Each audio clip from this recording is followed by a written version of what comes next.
محدش بيصور خيبته، بس انا بقى اللي صورتها.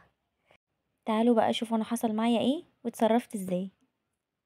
بس قبل ما ابدأ ما تنسوش تعملولي لايك وسبسكرايب. انا كنت قاعده ونفسي اكل حاجه حلوه، فقلت اعمل كيكه. جه قدامي فيديو لكيكه من غير بيض ومن غير لبن، قلت اما اجربها. فجبت معايا كده بوله، حطيت فيها كوبايتين من الدقيق، عليهم كوبايه من السكر، وعليهم معلقتين من النشا. حطيت كمان ذره ملح، وحطيت كيس بيكنج باودر، وحطيت وحطيت كمان عليهم كمان كيس ربع فانيليا. معلقه كده من نزلت عليهم بقى كمان بيكنج بنص صودا. كوبايه كده من الزيت، وكوبايه من الميه المغليه. ميه مغليه على طول من على النار، على الكيكه على طول. نزلت كده بالكوبايه بالتدريج. قلت عشان يعني انواع الدقيق بتختلف عن بعض، فنزلت كده بالتدريج لحد ما وصلت لسمك الكيكه اللي هو مش تقيل قوي ومش خفيف، في الوسط كده. انا حطيت الكوبايه كلها، بعد ما نزلت بالتدريج كده حطيت الكوبايه كلها، ورجعت حطيت اقل من نص الكوبايه، نص كوبايه تاني، بس اقل شويه يعني، متشال منها مثلا معلقتين كده. قلبت بقى كويس كده الحاجات دي كلها لحد ما اتخلطوا كويس في بعض. وجيت بقى جبت طبق تاني عشان اقسم فيه العجينة. قلت اعمل جزء بالشوكولاتة وجزء فانيليا عادي سادة. فقسمت كده العجينة، حطيت عليها معلقة من الكاكاو، كاكاو خام. شفت كمان كذا طريقة بيعملوها بالبرتقان، من غير بيض ومن غير اي حاجة، بيحطوا عليها برتقان، يا اما بيعصروا البرتقان، يا اما بيحطوا اللي هو الكيس تانك ده. بس انا كان عندي كريم شانتيه يعني، فقلت ايه اعملهم زي تورتتين كده صغيرين يعني. بس فجبت بقى القوالب اللي انا هعمل فيها قوالب ألمونيا كده. ما كانش عندي اصغر من كده، جبت اصغر حاجتين عندي، طاسه كده صغيره وزي حله كده برضو صغيره ألمونيا. دهنتهم زيت، وحطيت عليهم ورقه زبده، لان شفت كذا فيديو بيقولك ان لازم تحط ورقة زبدة بالذات في الكيكة دي، لانها مش زي ام بيض. فدهنت كده ورقة زبدة، وهنزل بقى بخليط الكيك في القوالب. في الوقت ده بقى انا كنت مسخنة الفرن، بسخنه على درجة حرارة 180، والشبكة على اول رف من تحت. بس صبيت كده القوالب كلها كويس، وهدخلها بقى الفرن. المفروض تقعد من ساعة الا ربع لساعة مثلا. انا خدت معايا ساعة وربع تقريبا، مش عارفة ليه، وطلعت معايا بالمنظر ده. قلت مش مشكلة، نكمل للآخر. سبتها تبرد شوية، بس برضو ما استنيتش كتير، عشان مستعجلة بقى وعايزة اكل حاجة حلوة. فجبتها كده وهي سخنة، ورحت فتحها من النص، وجبت بقية الكريم شانتيه اللي كان باقي عندي بتاع التورتاية بتاع فيديو التورتة. هبقى اسيبهولكوا في الكومنتات. أه خدته كده وحطيته عليها.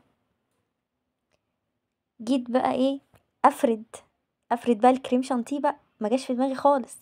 انا عارفه كل التفاصيل دي، وعارفه ان هي سخنه هتسيح الكريمه، بس مش عارفه. انا قلت اكمل بقى وخلاص بقى، مش هتسيح للدرجه دي، ما جاش في دماغي انها تسيح للدرجه دي. الكيكه اتقطعت، والكريم شانتيه ساح، والدنيا باظت معايا خالص. في ثانيه مخي وقف، ما بقيتش عارفه اعمل ايه، بقيت عماله اليط واحاول انقذ التورتايه اللي هي ملهاش اي معالم للتورته. بس قلت الدنيا مش هتبوظ مني. فحاولت كده على قد ما اقدر، ببص لقيت الدنيا سايحه خالص مش نافعه. فاعمل ايه طيب، ارميها؟ لا طبعا. رحت جايبه كده كاسات، ورحت ماسكه الكيكه بعد ما حطيت عليها الكريم شانتيه، خدتها في طبق وفرمتها كده بشوكه، ورحت واخداها حطها في الكاسات. وكان عندي جناش شوكولاته، طلعته ورحت حاطه في النص، وبعدين رجعت حطيت طبقة تاني من الكيكة. ولو كان في جناش اكتر من كده انا كنت حطيت طبقة تاني من الجناش على الوش، طبقة كبيرة. بس وكان عندي بقية كريز زوقت بيه، وعملت برضو اللي بالفانيليا، عملتها كده برضو. حطيت في النص مانجا و... وكان عندي شوية كريم شانتيه فانيليا حطيتهم، وبس قلت اتصرف عشان حرام تترمي يعني.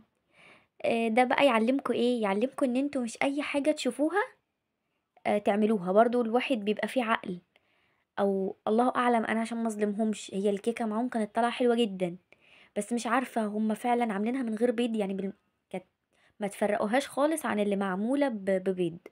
فانا مش عارفة انا اللي عملت حاجة غلط ولا هي مش نافعة بالبيض، انا مش عارفة عشان ما اظلمش حد. المهم ان الحمد لله احنا في الاخر ما رميناش حاجة. وعلى فكرة طعمها في الاخر طلع خطير جدا، والله العظيم بجد طلعت حلوة جدا، مش باين خالص ان هي الكيكة وحشة ولا اي حاجة. ف مش عايزه اقول لكم تجربوها، بس لو مستعجلين وما عندكوش مثلا ما عندكوش بيض وما عندكوش لبن وعايزين تعملوا كيكة، جربوها. بس في الاخر والله طعمها مش وحش، طعمها حلو والله. بس هي ككيكة ما تتاكلش كده، يعني هتعملوها وتاكلوها كده، لا هي مش هتتاكل كده. هي عايزة بقى تتفرم زي ما انا عملت كده، وتتحط عليها جناش، ويتحط الليلة بقى اللي احنا عملناها دي كلها. بس